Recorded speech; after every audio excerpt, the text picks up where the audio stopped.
Hey everybody, welcome to the Cripescast. This is the podcast where we talk to people for and or from the Midwest. We are brought to you by Jolly Good Soda, and here's today's episode.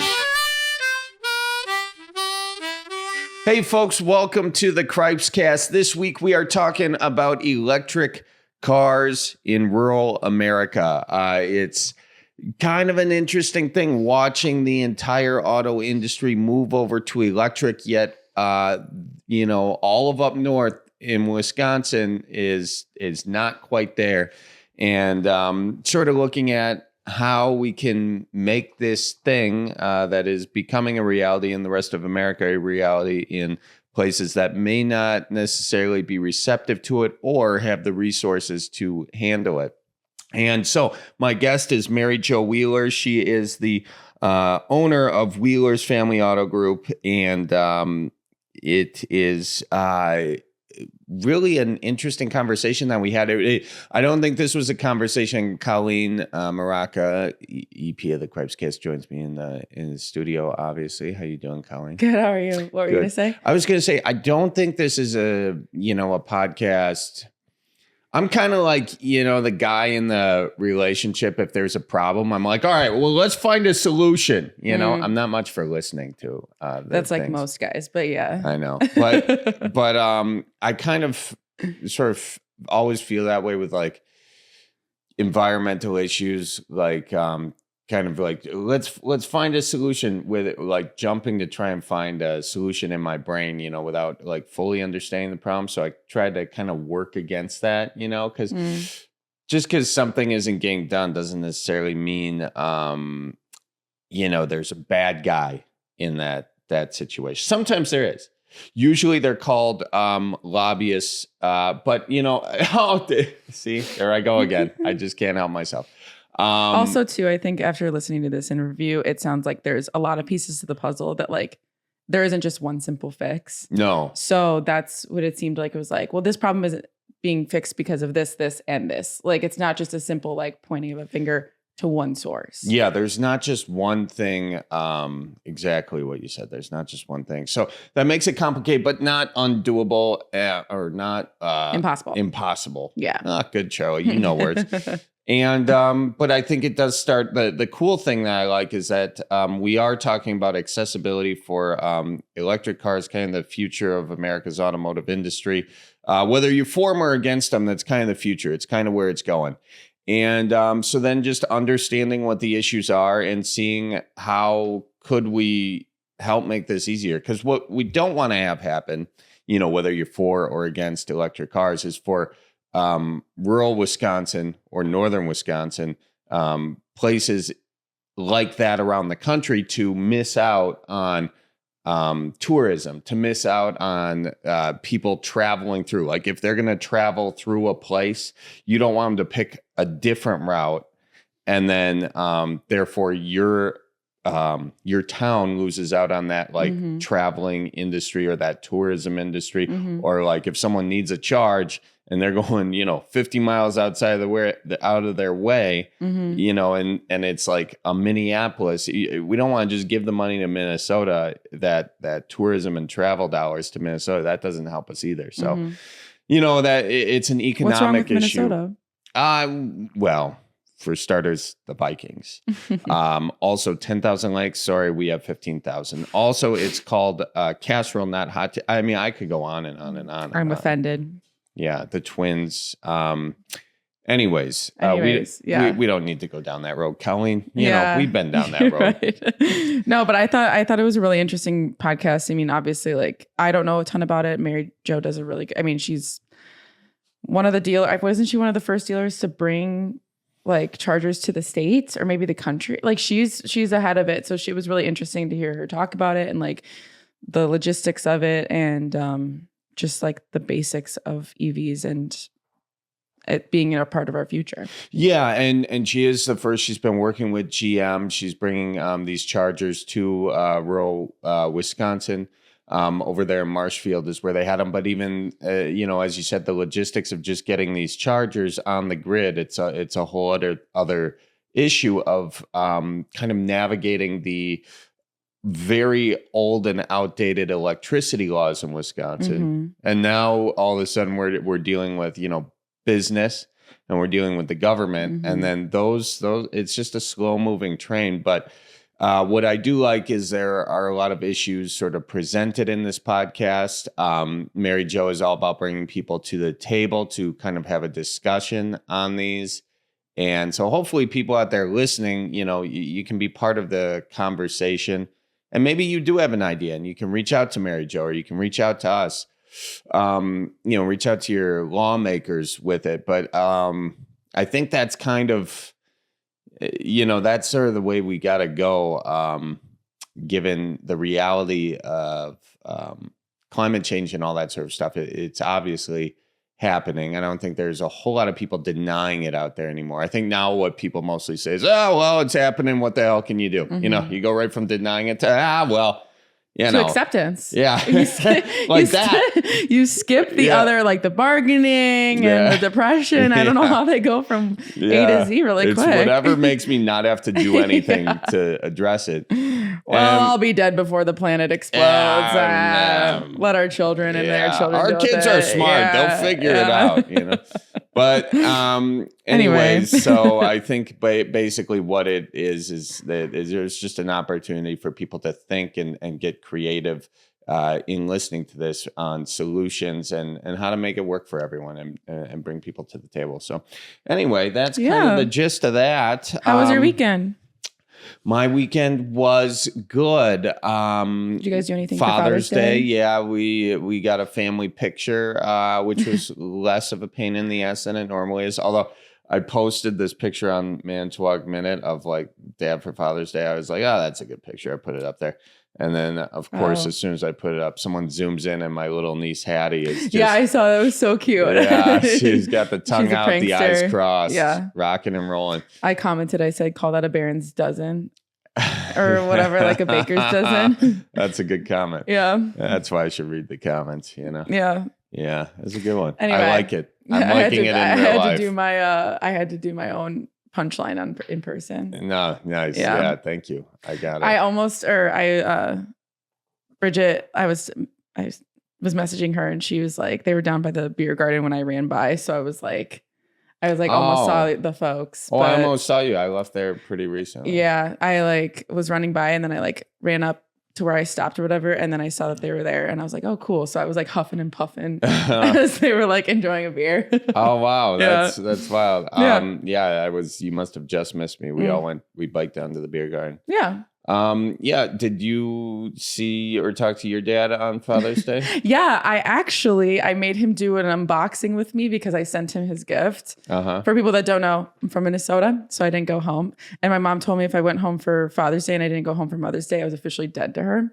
I didn't go home for Mother's Day. That's good. Yeah. So she's, so that happened. But I made my dad unbox his present and it was an oak cribbage board. Oh. And he was so excited. Oh, that's awesome. Yeah. Is he a big cribbage player? Yeah, I brought one of them on vacation with me. And that's where we got pictures. I brought the one from the office and we got pictures of us in Mexico playing cribbage. And he loved it. And it's a 3-person cribbage board, which is perfect for my parents and I.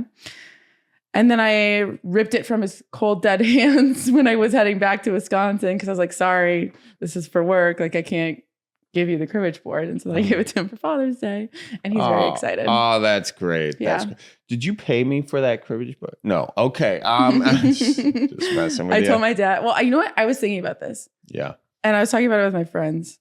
If he knows that these cribbage boards are quality, top of the line cribbage boards. If he knows that I got them at discount, wouldn't that make him more proud as a father that I didn't get it for full price? Discount? Hell, you got it for free. You just took it out the basement. I'm just saying, think about telling your dad, yeah, I got it with a coupon. Or I got it with a bargain. Don't you think dads in general? Dads would be proud of the bargain. Yeah, but they would be very proud if you gave that to them on a Tuesday for a bargain. Father's Day, they want you coming out of pocket because they've come out of pocket for you their whole life. I literally give him so much money every month because I owe him money. But literally, I'm Oh, did you take a loan from the BOD, Bank of Dad? No, at one point? he basically like all of my bills and stuff, like we're still part of like the family phone plan and stuff. Got it. So you I like pay send every him month. crap, whatever. And it's funny on Father's Day, he goes, "Don't forget your monthly thing." And I was like, "Happy Father's Day. We'll talk about it later. We don't talk money on holidays." But yes, he's very excited. Him and his best friend, they play cribbage all the time. So he's very excited. He goes, "John's going to be so jealous." Oh, that's awesome. So yeah. Cool. That's what I did. I had a virtual Father's Day. Oh, speaking of which, if you want to, you like, I'm going to use your virtual Father's Day to plug more merch. That's why I brought up my dad. Oh, did you? Yeah. You did. This whole story was not about your dad. It was a merch plug. I mean, I said Oak I'm Cribbage proud of that. Board. Yep. Okay. Oak Cribbage Love you, Board, Dad. folks. You can get all of the merch, the Midwest merch. You can get at cripescast.com. Just click on the merch page. Great way to support the show. Also, patreon.com/Charlie Barons for behind the scenes. And we've got a behind the scenes video out this week, which is of Colleen playing basketball against me. You guys sound off in the comments of who was more physical and who would have been benefited or who would have benefited from having a referee there. Because Charlie thinks I was insane, and Bill thinks that I would have benefited from the amount of times I got fouled and thrown into the basketball pool. So Bill is not a gentleman who knows sports well. I'm just gonna say that. You guys let us know what you think. You'll have to watch the tape on that one. Mm-hmm. Decide for yourself. I'm gonna put it on my huddle. All right, ladies and gentlemen, let's get to my conversation with Mary Jo Wheeler. Well, look, hey, thanks for coming on. And I think, really, I would just love to have the opportunity to talk to you about how sort of the EV vehicle, release of those kind of around the country. I sort of see, your dealership as maybe a microcosm for how small town America or smaller towns in America are sort of responding.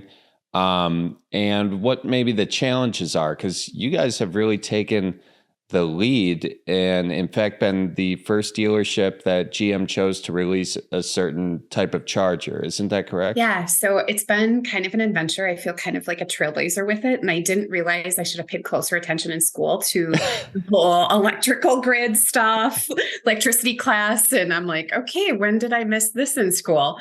So it's been quite a learning curve. And I think we're all trying to figure it out, even as a nation, as a community, as a country. All the manufacturers are going in this direction.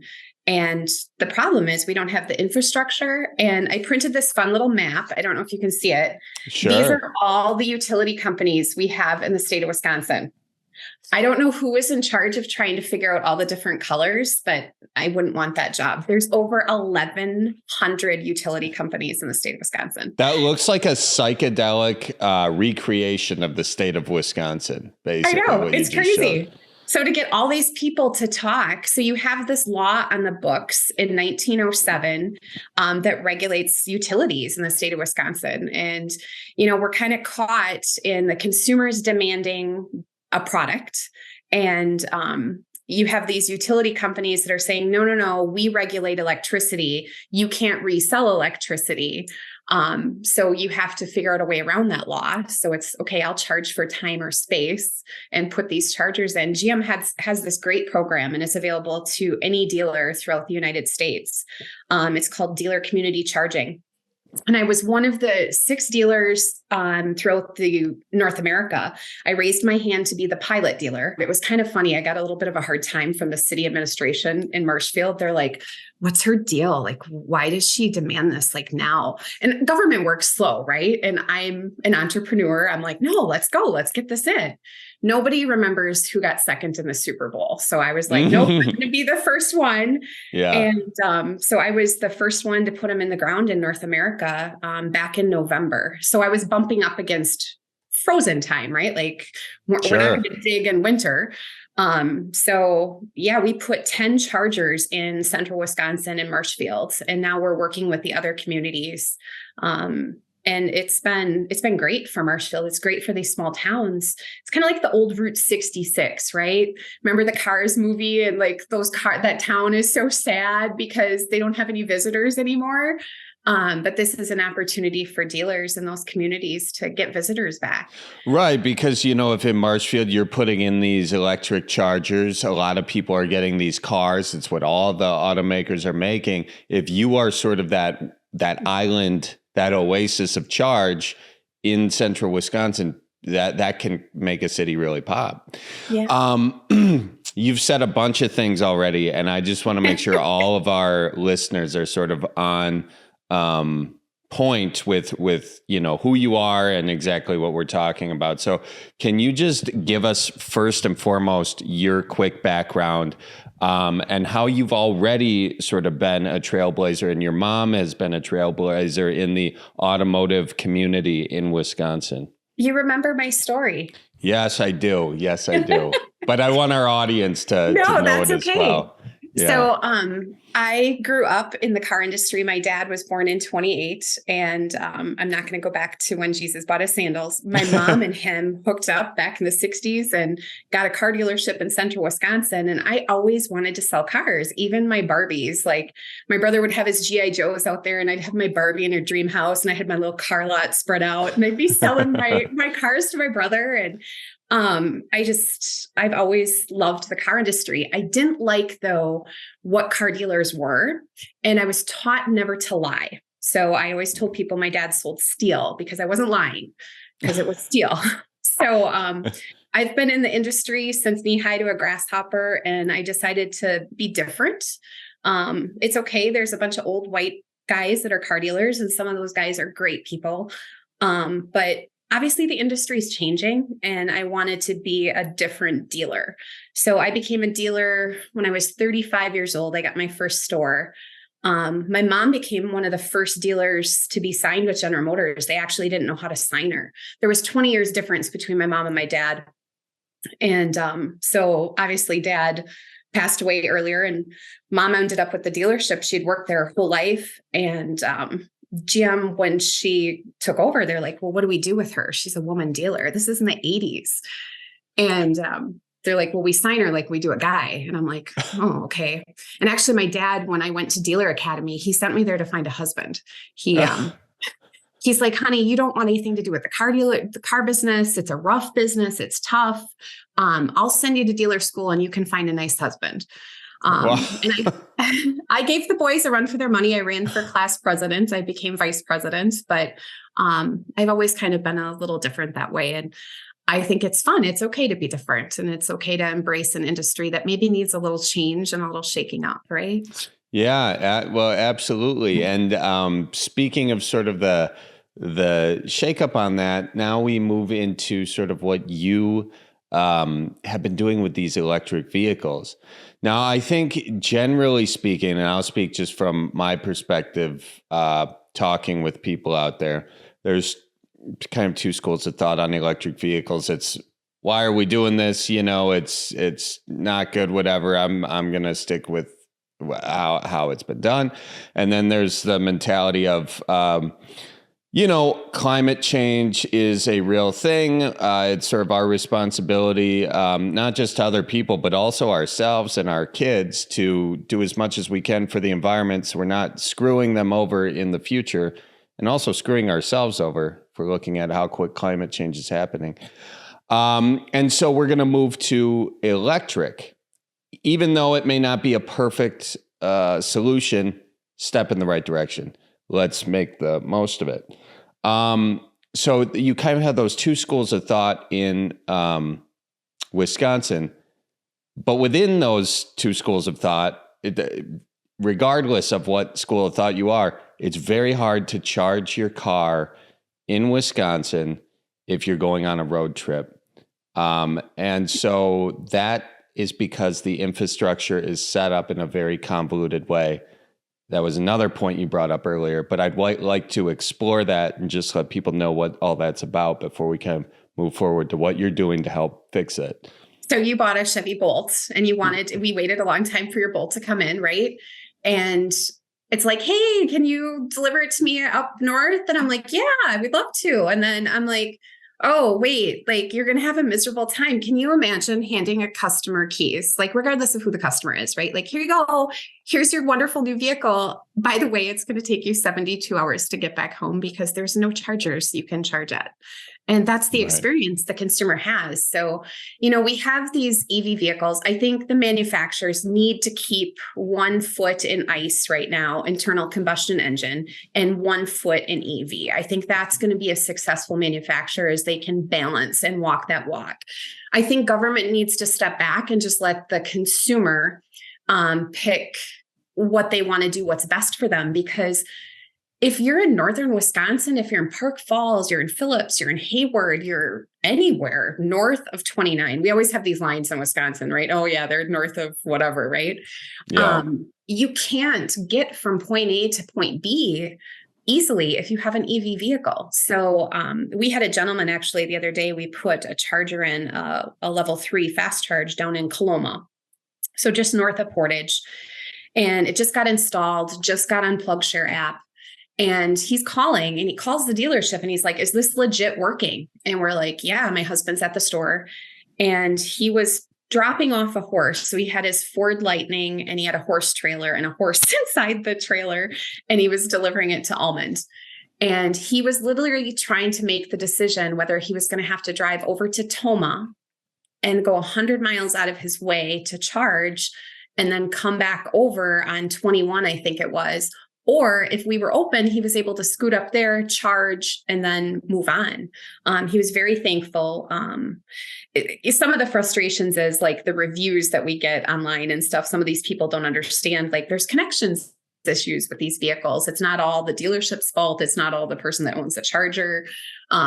On the way back, he had a connection issue with his Ford Lightning. I'm not trying to bash Ford, but yeah, maybe I am.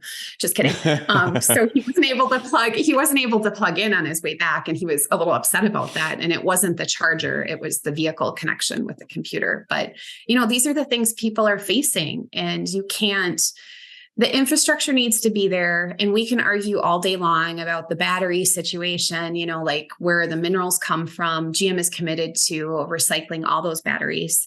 There's somebody out there a lot smarter than you and I that's figuring this problem out. But you take 5 gallons of diesel fuel. Okay, let's just argue this point for a second. 5 gallons of diesel point, because I see on Facebook like the memes of like the Tesla getting charged up with the diesel generator, right? Yeah. Okay, so take that same 5 gallons of a fossil fuel, right? And you put that in a truck, a Chevy Silverado 3/4 ton truck. Let's just, for easy math, say it gets 20 miles to a gallon, right? Yeah. So you're getting 100 miles out of that 5 gallons, right? Now you take that same diesel and you dump it into a generator and you charge your EV vehicle. How many miles can you get on your EV fully charged? I feel like this is my dad asking me to do a math problem right now. I know. That's so sad. I'm like, when did I step into this world? I hate math. I hate but you can get about 300 miles, 2 to 300 miles, maybe 4, depends on the type of vehicle, on that same 500 or 5 gallons. So until the infrastructure is there, that's why you see some of these diesel generators pop up. There's the demand charge issue, which is, oh my gosh, Bergstrom got hit, I think, with like a $2,000 bill for plugging in a vehicle for 20 minutes. And they were just the service advisor was just trying to be nice, right? They were like, oh, customers coming to pick up their new Porsche. We want to make sure it's completely charged for them when they leave. And service advisor walks out there, plugs it in. Well, they spike demand charge. So for the listeners that are out there, demand charge, when you buy electricity, the utility that you buy it from is basing it on a really flat, even keel, that your house, runs only certain power. You only have certain things that are going on, and no different than with a business. Like, we know that this business only pulls this much power. So we base on a very even keel. Well, all of a sudden, if you have this huge draw off the grid in a short period of time, it spikes demand. So the utility company charges you a demand charge because they have to pull that money or that power off, and it creates additional bill that, unfortunately, as the business owner, you can't pass that on. It's just like the fault of the way our utilities are developed. Let's touch on that. Yeah. Again, what you're saying though with electric vehicles, though they're not perhaps a perfect solution, they're a step in the right direction. And then, so knowing that and setting that aside now, environmentally, they're a step in the right direction. What then stands in the way of electric vehicles working right now? And one of those things, aside for just the infrastructure, is the relationship the utility companies have with charging electric vehicles. And that has to do with the laws that we have set up. And we'll just stay within the confines of Wisconsin right now. I'm sure there are similar things in other states, but since that's the one you know the best, let's stay with that. What is the law on the book in Wisconsin with respect to the electric companies and the grid that is not allowing you to kind of have your chargers up and give electricity away, essentially? So if the listener wants to have a great read, there's like a 100-page document out there called Wisconsin Electrification Initiative. And in there, it talks about the Public Service Commission of Wisconsin. So in 1907, public utility law is the utility regulatory authority for the state. They regulate everything. So what they can charge, because back then they didn't want people reselling power, right? They didn't want you putting a solar panel up in your backyard and reselling it to your neighbor next door, right? In 1907, I mean, can you imagine that going on? Well, yeah, I can. Yeah. So they said, no, we're going to regulate this. So a consumer or anyone that has power coming to their building, they can't resell it. So these charging stations that we're putting up, I have to charge for time or space. It was cute when I first called Marshfield Utilities and talked to Nick Cum and told him I was going to put a fast charger in. I'm like, hey, I'm going to put a 150 kW fast charger in my dealership. Can I get a separate meter? Because then that separate meter, I can see it's hard to calculate, right? So if somebody comes in and plugs in, it's a demand charge. If I don't have that separate meter, I don't know what to charge the consumer. And that's why it's kind of like the wild, wild west with what's out there. I get blasted once in a while online. It's interesting with PlugShare and some of these other apps. People are like, oh my gosh, it's $25 for an hour to charge at a fast charge. And it's like, well, first of all, you're taking power off of my building because the utility company will not allow me to put a meter in, because utility companies have rules that your meters have to be so far apart. Like, obviously, like buildings, if they're so many yards away, they'll put a separate meter on maybe, but it's up to them. So I have no way of knowing what that charger is pulling off of my power bill. So then I can't break it down and be like, well, you came and plugged in for this hour. Now I know what to charge you. So like in Marshfield, so I put this fast charge in. I'm scared to death when the first person comes in and charges on it, which they have. And I'm like, okay, well, hopefully my brother doesn't yell at me about that utility bill. Because is the $25 really fair at the end of the day? You know, I just want to recoup my costs. I'm not trying to get rich off the charger, but I can't spike demand. And if I spike demand, I get a surcharge for it from the utility company. So I'm sorry, if you spike demand, like if you increase your rate, if you spike demand, so you're only allowed a certain amount of electricity, you as a dealership. As a business. As a business. Yep. You're only allowed a certain amount of electricity. If you go beyond that, you spike demand and then your electricity is exponentially more. Correct. Because I've reached another level. The utility companies have it set up kind of on levels. And like, let's say it's a manufacturing place or a steel place or whatever the business is that's running, the utility company looks at it and goes, okay, well, they are going to pull this much power off because they have this machine in there, this machine, you know, they add up all the kilowatts that are on all those machines and say, when everybody comes in at 8:00 and flips the light switch on, then that's the demand that you're pulling off the grid at that moment. And then everybody goes home at 5:00 and they shut it off. the demand goes down. So they know, based on the type of business you are, what level you're at. Well, I think we're at a level 2 right now, if I remember correctly, from Nick Cum. And he's worried with that charger that it'll put us to the next rate level, which is a level 3, which is kind of like for manufacturers. Okay. So that obviously spikes your electricity cost. Mm-hmm. I just want to, so why don't the gas stations all have these electric chargers? Great question. They're lobbying against some of them are lobbying. Which ones are lobbying against it? I don't know for sure. I'd have to look into it. But the last budget session, they were trying to repeal the law from 1907, and it was fought against heavily. So you'd have to look into it with who those, lobbyists are down there that are working on both sides of the aisle to figure out which stations were. If it was Flying J, if it was Quick Trip, if it was co-ops, or who it was, right? Like you see all these Quick Trips going up and you wonder, it takes me back to the days of the old gas station, right? The old gas station used to be at a dealership.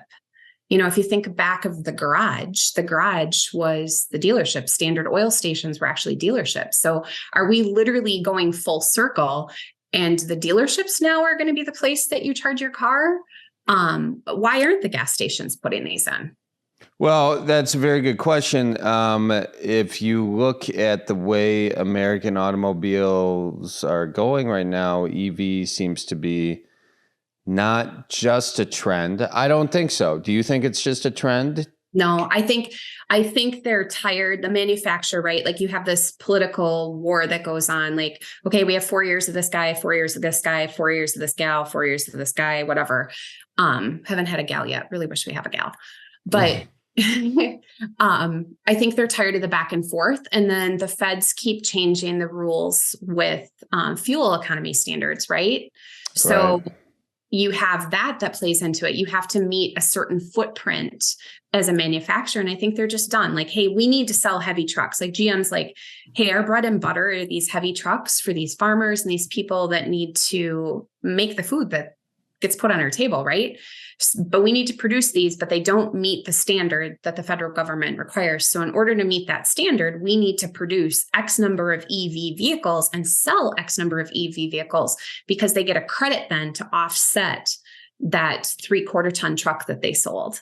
So the government has kind of made it very convoluted that if you're a manufacturer, whether you're Toyota, Nissan, Ford, GM, whoever, like if you want to sell a truck, you have to sell and produce so many EV vehicles. It's not going away. It's here to stay. With that it's not going away. I'm sorry, did I just cut you off? No, you're good. You're good.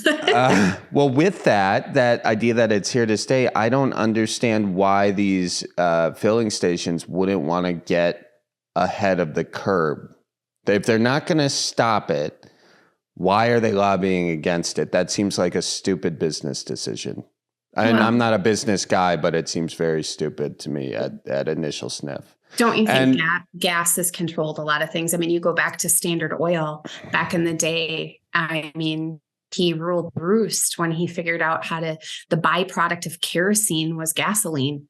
And then the internal combustion engine came out, and he was making bank on selling gasoline and putting stations up. I mean, there has to be a lot of power, I think, behind that to kind of push back and say, we don't want these EVs, right? But then to me, the power shift needs to happen of we need to develop our infrastructure in this country, the electrical grid, which we've talked about for years. I mean, we haven't had the effects here in Wisconsin, but we all know people in California that have had brownouts and blackouts. I mean, that sucks, right? Well, and that's kind of one of the things that I'm just sitting here trying to put these pieces of the puzzle together, and you see gas stations, according to you, lobbying against having these EV chargers at the gas stations, or lobbying against changing that law so EV chargers essentially wouldn't be able to go in there. Right. And you also have these rolling blackouts in California. Is it even possible given our infrastructure, to have all these EV vehicles on the road. I'm trying to find a solution. I'm sure one doesn't fully exist. And to push, is it right to push people? I feel like there should be an option for the gas and the EV right now, but to just not even have the EV option seems a little disingenuous from people. And it seems like we're going to be watching like another Who Killed the Electric Car documentary in, 10 years. I don't know that, you know what, I'll save my judgments for all of this, but it's just very curious to me that there seems to be a coordinated pushback on the EV vehicles, making it as difficult as possible, and therefore forcing it to fail. Maybe that's too cynical, but that it seems like there's some of that's going on. Would you agree or would you disagree? I agree. And I think I would love to sit down and talk to Elon Musk about this whole thing, because he has developed, the infrastructure was the issue, right? He went out there, I think 15 years ago, and everybody thought he was nuts, right? Everybody was like, you're freaking crazy. You're putting these charging stations. I remember when the charging stations went in down by that Culver's in Toma. And I was like, oh my God, we have Tesla charging stations down in Toma. Now, mind you, like I'm a dealer, right? So I'm a little like, oh God, with Elon, like, please don't get rid of me as a dealer, because his model is different. He doesn't want dealers. He's kind of trying to change that model. But I mean, to think back then that he came out and said, if I'm going to sell this product, right, I need to have these charging stations out there. I heard, and I haven't confirmed this, that he offered the federal government to basically buy his charging network to make it so that people can, like you, could go to a charging station at a Tesla and pull down their power. So he would be the guy. That's why I say, like, keep government out of it. Keep some of these bureaucrats out of it. There's smart people out there that can figure this out. How do you get 1,100 people that all got a piece of the pie, right? Like somebody's business, like somebody's livelihood, food on the table is dependent on how the system was set up back in 1907. Now, it's okay to change. We just need to figure that out, right? Like, yeah. And of course I want to be sensitive to people, potentially the way they get their money changing. I want to be sensitive to that. Elon Musk is an interesting. Oh, I'm sorry. You're putting some up. Explain, what is that? Well, it's my bill for Merrill. So our Merrill location is on 3951. It's a main corridor, according to Wisconsin, the EV initiative. I do not have phase 3 power to it. So I have a charger there right now. It was one of the first chargers. I've gotten tons of compliments on it because it's free. And you can drive from Minneapolis to the upper UP and actually make it there, because you can stop by my free charger and get the rest of the way. But I want to put a fast charge in. I want to put several in. And unfortunately, WPS has not built out the infrastructure in that area. I'm right on the interstate. Like, I'm an exit. There's fireworks stations or stores. There's a gas station. There's a restaurant. $585,307 to build out 6 miles of phase 3 power to my dealership. That's what that bill was for? Yeah. So $500,000 for you to get phase 3 chargers. How many phase 3 chargers? I would put 4 or 5 of them in. Okay. I would just like one at this point, but I can't do it. So again, I have a charger literally sitting at the dealership. I can't plug it in. So just so people know what a phase 3 charger is, a phase 1 charger would be like a plug you put in the wall, right? And you have those, and for a Chevy Bolt, which is a smaller EV vehicle, I think it could take like 3 days to charge it on that, something. Yep. Phase 2 charger, which is the one most people put in their homes, correct? Mm-hmm. That would be a matter of to have it go from 0 to fully charged, I don't know, like 8 hours. No. 1 hour? So 80% charge. So that's what we put in the community chargers. They're 19.2 kilowatts. And if it's just the one vehicle on one of those PEDs, it will charge you to 80% in an hour. 80% in an hour. Okay. It shows how much I've been paying attention. I've had that car for a long ass time. Okay, so an hour basically. And so what would it be for a phase 3? So again, and this is important, and I'm outlining it because if you're on a road trip, for instance, stopping to get gas is 10 minutes. So making this as comparable as possible to that will allow it to be easy for your average user. So phase 3 charger, how long would that take to charge a vehicle? Depending on vehicle, throwing that out there, 20 minutes. 20 minutes. So that's about, a little bit of gives you time to, go get your favorite, whatever, do the potty thing, whatever, take a rest, stretch, etc. So, okay. So that's what you're trying to put in there. And the utility says it would be $500,000 to put those in. But once those are in, let's say you paid that $500,000, can you then charge people to charge there? Can you then create essentially a gas station? I can't charge for power again. So I could charge for time and space. And then I have to do the calculation based off of how much power is getting drawn to each of those units. And what if, would the utility put meters in? I would hope for almost $600,000 that they would put a meter in for me. Okay. Maybe. Do you think? Well, yeah, but so gas is a set price. Electricity is always going to be on this fluctuating scale. Mm-hmm. Okay. So, and then I guess the way Elon does it, like Tesla put one in Toma, he just charges a flat rate, correct? That's how Tesla does it? Like, it depended on when you bought the vehicles, and Tesla owners probably know this better than I do. But that's some of the frustration of like when I'm charging for $25 per session, some people are like, mine is free when I have a Tesla. And it's like, well, they built that into the price of your vehicle. And that's how he paid for his network. So depending on type of Tesla that you have and when you bought it, it's built in. So. Okay. This is we are so in the weeds on this, but I think it's really interesting that that's the case. Excuse the interruption, ladies and gentlemen, but I want to tell you about Jolly Good Soda. It is cookout season, and oh boy, there's nothing that goes good with cooking some brats than a Jolly Good cream soda. Tell you what, oh yeah, that sounds good. Drink of the summer, ladies and gentlemen, right there. It's 10 a.m. on a Monday morning, and for some reason, I really want a root beer float. Do you want a root beer float? Yeah, I might go make one today. They are good.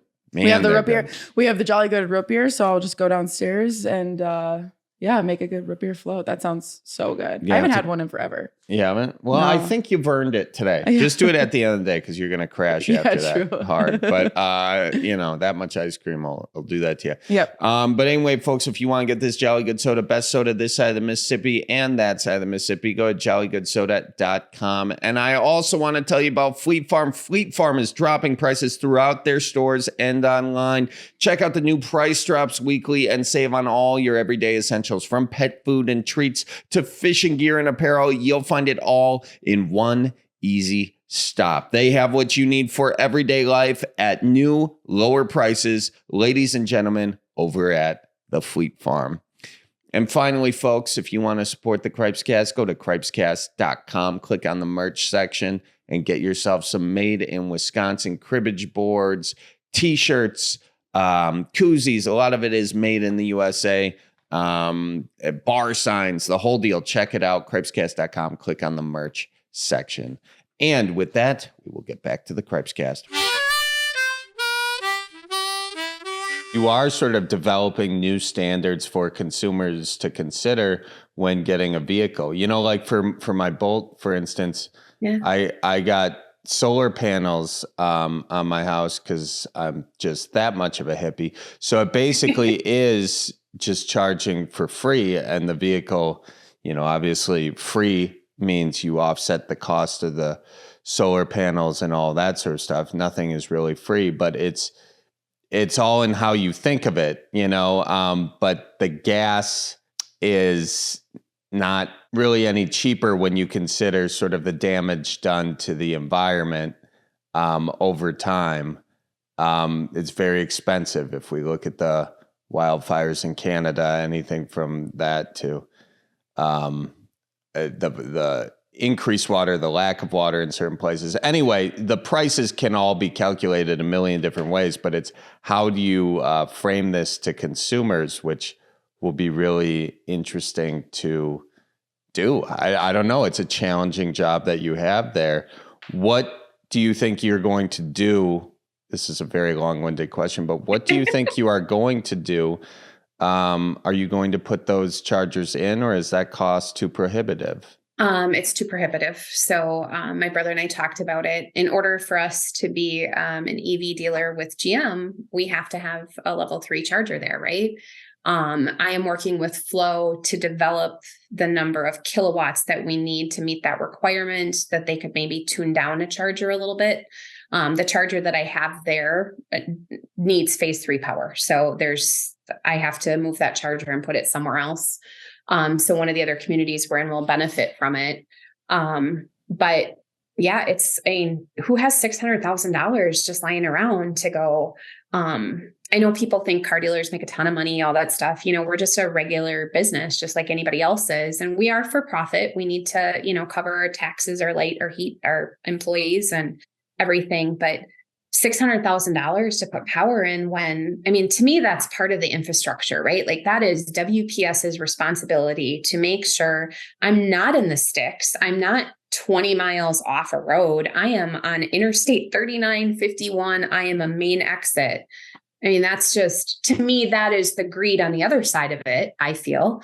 That on the utilities side, that they didn't invest, right? Like they didn't invest in the infrastructure. It goes back to our grid. Why are our grids so bad? Why is this so? Why do we have blackouts and brownouts in California? Like who from what's that California PG&E? PG&E. You go back to Aaron Brockovich days, they were trouble, right? And here they are to this day, still not investing money in that infrastructure to make that stable. I have friends that work in the gas industry and up on the North Slope up in Alaska. My husband lived up there for a long time, and they're very clean with what they do. And they, those companies are heavily regulated. But we are kind of at the mercy right now of these utility companies. And I'm putting the ball totally in their court saying, guys, like I went to Detroit 3 weeks ago, maybe to talk. We did a live webinar that they could have chimed in on. There's over 4,000 plus utilities in the United States. And here's an opportunity for them to partner with dealers, GM dealers, to put these level 2 chargers in communities, right? And there was probably only about 200 of them that showed up to that webinar and listened and said, oh, all I have to do is go knock on the door of one of my GM dealers in my community and say, hey guys, I'd like to put 10 level 2 chargers in. And can we partner up on this? It just seems to be beating the drum and no one's listening at that utility level. Okay. Well, at the utility level, that's kind of getting into the business of these utilities. Yeah. Are all utilities for-profit entities? I think when some people hear utility, they're thinking maybe they're a nonprofit, like in some way. Or is every utility a for-profit entity? Yes. And so. Go ahead. Sorry. No, they have to maintain like a standard. And I don't know the specifics of it, but it was interesting. They have to maintain like a minimum standard of funds to be able to replace any of their infrastructure that gets broken. So they are for profit, and then they have to have a fund to be able to fix all the stuff that could possibly break, squirrel, whatever. Okay. So, when it comes to something like this, like putting these chargers in, and that cost going to you, does GM know about that cost? Is that something GM could absorb? Because you want to look at one of these, can GM discuss this with the utility? You know what I mean? Because you're talking about you're saying Elon, and there's the way Elon Musk has done it is he's gone outside the realm of politics, which I think is smart. Let me rephrase that. If you're in the political realm, it's hard to get a lot of things done. On the business side, maybe it's more adventurous. There's more of a way of wheeling and dealing and working with people, and maybe we can get something done. Is there a negotiation happening, or are we just at a standstill and we need government now with these utilities and the dealerships? Is there more of that conversation that can happen in order to like kind of meet each other halfway on this, or is it done? You know, what happened? I think there's too much emailing each other, right? I think sitting down, like getting the right players in the room and just sitting down and having coffee. Like what happened to those days, right? Like, okay, I get you have a vested interest. I get you have a vested interest. I as well have a vested interest. Like, can't we just sit down and at a table and have conversation about how to figure it out? You know, like these companies, it's all like, I'm going to send an email and they didn't get back to me and whatever. I think it's the art of conversation, the art of negotiation, the art of like, everybody needs to feel like they walked away and won, right? And nobody's getting in the mix of that. And I don't think I think Elon has probably done it really well, right? Like he's gone outside that realm and figured it out. He's got a lot of money, so he can make it happen, right? Sure. But how do you get 1,100? So who's in charge of the utilities in Wisconsin? Well, there's 1,100, no offense, probably white guys, old white guys, right? And they've seen this before, like you mentioned, the whole, like the death of the electric vehicle. So maybe they're just sitting back going, yeah, we've seen this before. Where then you have the auto industry going, yeah, we've seen this before, but we're done. So it seems to be like the auto industry is pushing it really hard. They're pushing it on all their dealers. And these utilities are just sitting back there going, yeah, we've seen this before. We've been down this road. We have our commission that was started in 1907. We're good. So it's just kind of whatever that formation, that group is, like getting those peoples to sit down at the table and have a conversation and say, guys, we need to figure this out. We need to figure it out together. Because the consumer at the end of the day needs that choice, right? Like if I want to go EV, we can't where we live. I can have an EV to bop into town with, but you know that from trying to get from northern Wisconsin back to Milwaukee, you just can't do it. Yeah. No, it's not possible or very practical at all. You literally go 100 miles out of your way to make it work. It doesn't make any sense. But yeah, because I'm seeing these utilities. What do they sell? They sell electricity. So therefore, you getting infrastructure to allow them to sell more electricity seems like it would benefit them. And it would, but they want you to put up the infrastructure. They want me to put up the infrastructure, and I can't charge for the power that I'm reselling. And you can't charge for the time or space. That's all I can charge. Right. So you can charge for time or space. Well, I think a lot of what Elon Musk had been doing is sort of subsidizing, in some ways at the early end of it, subsidizing to get people into it, and then finding a way to sort of back in those costs by selling a higher vehicle, a higher priced vehicle, probably, you know. Right. So there's always a lot of this creative wheeling and dealing. It is a lot easier or more possible when you have over $1 billion to, invest in something. But yeah, I mean, somebody's, what sort of Elon did with his billions and getting people in the door of the electric vehicle is kind of, I guess, what needs to happen somewhere in these rural parts of the country, unless the government finds a way to do it. Now, there was recently, obviously, there was the infrastructure bill on the federal level. Was there anything in that about getting electric vehicle charging stations in these So that's why I'm reading this 100-page document, because I not only find it interesting, but that's where I maybe could apply for a grant with it.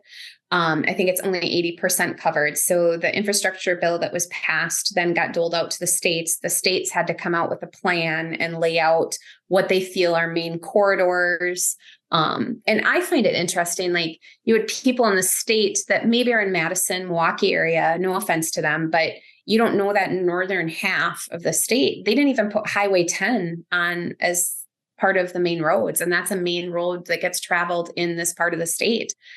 So that's not even on the EV corridor. So you're going to have people going way out of their way, avoiding like Highway 10, which runs from Appleton all the way over to, I think, Eau Claire. So yeah, there's money there. But it's hard to get your hands. June 15th, I think the deadline is for the grant. It was June 1st. I'm not a grant writer. Like I didn't go to school to write grants, and they have people out there going after this money in the state. So it'll be interesting to see. I'm going to apply for it and see what happens and see if I can get 80% of this bill covered, and go from there. I would love to put my charger in tomorrow, so that I can have customers come to my dealership in Merrill. I would love to put a Starbucks in there so they can hang up, or a Caribou Coffee or whatever, so they can hang out while they're charging and enjoy their time traveling through Wisconsin. And also, yeah, let's say you do have, what a fill-in station can do for a community off the highway, and not, it's kind of like these electric vehicle stations are somewhat like train stations to a degree, because with an electric vehicle, maybe you have a little bit more time. And so it gives you more time to kind of look at the community and maybe decide to do something for 20 minutes as opposed to, fill and roll, So that's kind of an interesting thing, allowing you to see a community a little bit more like that. It could bring, or it brings people just through the town and, gives them a few extra looks at it. So I don't know, there's definitely something there. It's just interesting how this whole thing will work out. I'm kind of talking all over the place because it's a little bit mind-boggling, and it's hard to it's hard to see how this is going to happen and how these steps are going to take with all these sort of roadblocks you're facing trying to do it in small town, small Midwest town. Right. But I applaud you for your interest in it and sort of the dedication that you've put toward it. And I do hope, maybe, I don't know, maybe people either listening to this or just hearing your story, the other places that you've told it, if we can find a solution. I know nobody likes the government, so if you don't like the government, maybe we find a solution outside of the government, but it's going to take people coming together, as you've said. Yeah. And that hasn't always happened, but maybe it could. Well, and it's funny because through this whole thing, I actually got appointed from the mayor of Marshfield as economic development person. And so now I'm in government, right? Like the one thing that I was frustrated with, now I'm in it. I just got elected chair. So I went from appointment to chair fairly quickly, which I have my first meeting as chair today. Oh, congratulations. Yeah. But I mean, here I'm trying to put Marshfield on the map. We don't have, these small communities that people are in, we don't have a lot of these good stories to tell, right? Like, and here's an opportunity to put these charging, they would be last on the list. Like you can see that based on this infrastructure bill, these small communities are just getting left by the wayside. So, God bless GM for at least trying to come up with a charging network. There's only 3 people that are in charge of that whole program. I'm like, there's 3 guys and they're adorable, but it's just like, wow, you guys are running like all of North America with this dealer community charging program. And there's just 3 of you. And Jared will say, yeah, there's just 3 of us. And I'm like, God bless you. But here's an opportunity for these small little tiny towns to like be first on the map and put something in. And it is interesting. Because you have politics then, like I've literally gone to some of these communities and said, hey, I would like to donate you $50,000 worth of level 2 chargers. And they're like, yeah, we don't want them. And I'm like, oh, okay. I said, well, can we just take politics out of it and just realize that, guess what? You have an opportunity to put this little town on the map that never would be put on the map. And all of a sudden they're like, oh, we didn't think about it like that. Like, oh, we could put one of these out in front of the coffee shop. And I'm like, yeah, you could put one of these in front of the little coffee shop. And that little coffee shop owner that is starving for business, because they're in a small town, could have somebody pull up from wherever and have coffee at this little shop. So I try to look at it as a marketing tool, and just take the politics out of it. I think as soon as you start talking like, I'm a gas person. My husband's that way. My husband refuses to drive EV. He plows snow in winter, and he's like, there's no way in hell I am going to stop plowing if he's up at 2:00, 3:00 in the morning to go plug in my vehicle. And I'm like, I get that. I said, that's why we need ice right now, because somebody hasn't figured out a vehicle battery in the cold that can last a long time for people that plow snow.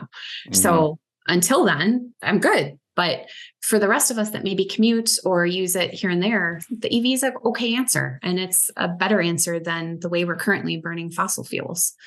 So. Yeah. I mean, you're never going to convince everyone who doesn't like, but the truth of it is you don't need to convince those people. There are plenty of people who would rather not pay as much for gas and not do the damage to the environment, while EVs still have some challenges there with mining and all that sort of stuff. And some people just like gas engines. I get it. But there's plenty of people that prefer electric. So my last sort of question here is like, with that being said, you and this utility, have you guys gotten together? What's your relationship like? Is there a way you guys can meet in the middle? It's WPS. If WPS president is listening, I have no idea who that is, but it's Wisconsin Public Service. And they have so on this map, it's like the big blue chunk here. Yeah. They're a large utility. I mean, it's like 1-800, I don't give a crap, right?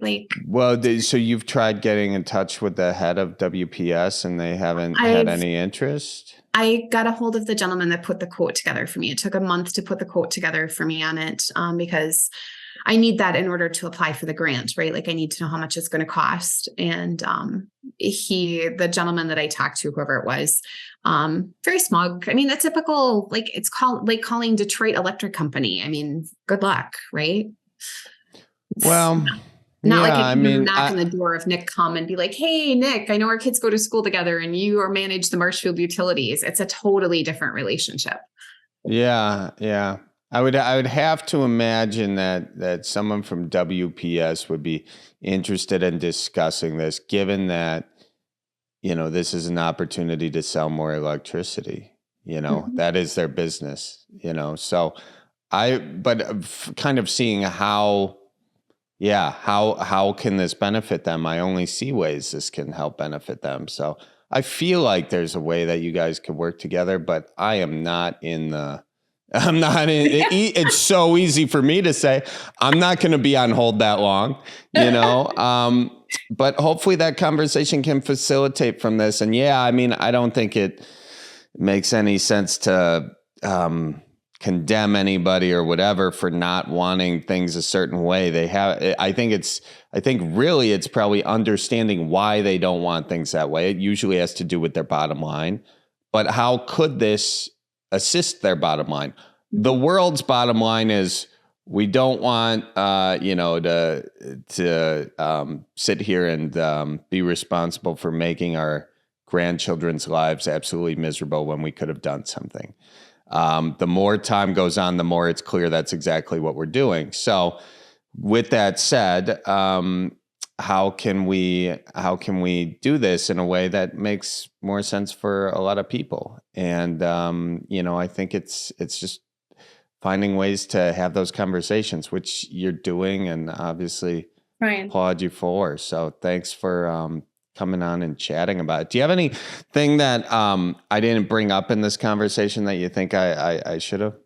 I just wonder, was this going on when the horse and buggy was taking over, or the internal combustion engine was taking over the horse and buggy? Mm-hmm. Do you think the hay farmers and the horse and buggy farmers were like, we can't have it happen? Yeah, absolutely. I mean, I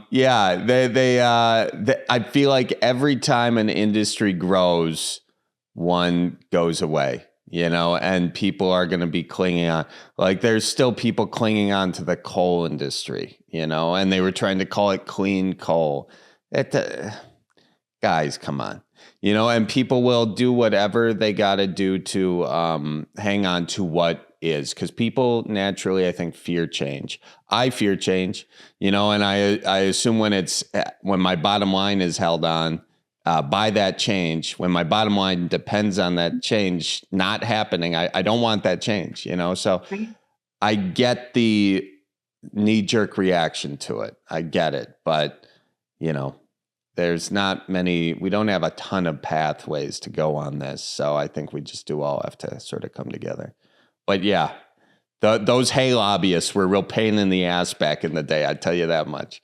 Well, it was great talking to you today, and I appreciate you having me on and having this conversation. So yeah, this was super nice. It's one of those conversations where I don't think we figured anything out. I appreciate you explaining to me like how it's going from your perspective in such a unique in such a unique place that you have, being the first dealership to kind of have these chargers in North America in the small town and your challenges and the very real challenges.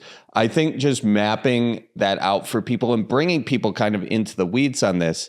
There are smarter people out there than me. That's for sure. And me. Yep. Well, both of us, maybe.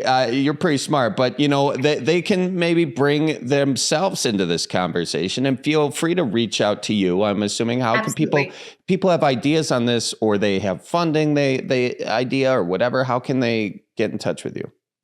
They can email me at maryjo.w@wheelersgm.com. They can follow me on Twitter or Facebook, Mary Jo Wheeler, Twitter.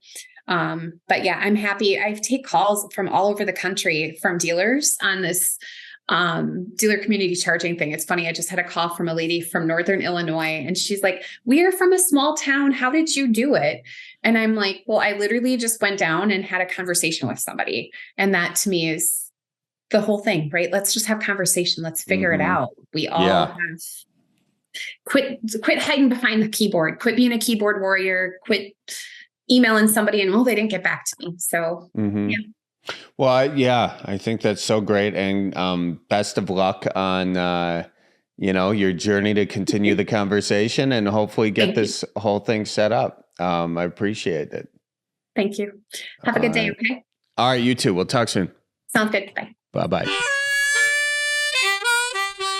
All right, folks, that's all the time we have for this week. But if you want to get in touch with Mary Jo and contribute to the conversation, Colleen, how can they do that? If you go to cripescast.com, we have a contact us box, and you can leave your name, your email. If you have any questions, just hit us up there. We'll answer you as quickly as we can. Or you can hit us up on all social media platforms at Cripescast.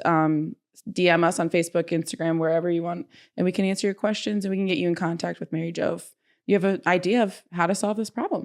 Absolutely. And thanks to Mary Jo for spending time with us. Thanks to Colleen for doing everything she does on this podcast. Thanks to Hannah Milos for editing.